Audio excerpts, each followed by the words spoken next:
tons of dairy products are freezable. That's a good thing, because it can save us time and money.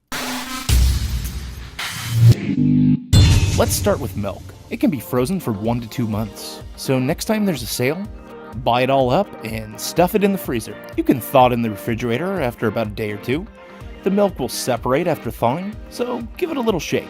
Shake it off. Coffee creamer can also be frozen. You can extend the life of this bountiful treat for an extra 6 months. So hit up Costco and stock up. Toss that creamer right in the freezer, and never again will you have to worry about flavoring your coffee. Most cheese can be frozen.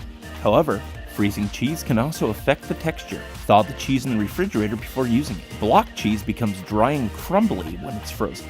Grate the cheese beforehand for easy use. If stored in a freezer bag, it can be kept frozen for up to 2 to 3 months. Or if working your hand on the cheese is not up your alley, then we suggest pre-shredded cheese. Pro tip: Parmesan cheese also freezes pretty well. Let's talk butter. If you wrap it well, salted butter can last an extra 6 to 8 months. Whereas unsalted butter only a month. Make sure there's nothing with a pungent odor or flavor in the freezer, because there's a risk that the taste could transfer to the butter itself. How about some yogurt? Greek yogurt, that is. Well, it freezes better than regular yogurt. You can toss this in the freezer for a couple months. Then just thaw it and give it a good stir. Couple other options would be to just eat it as a frozen faux ice cream treat, or freeze it in an ice cube tray as a creamier ice replacement for your smoothies.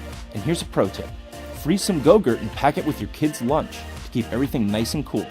It'll be thawed just in time for lunch.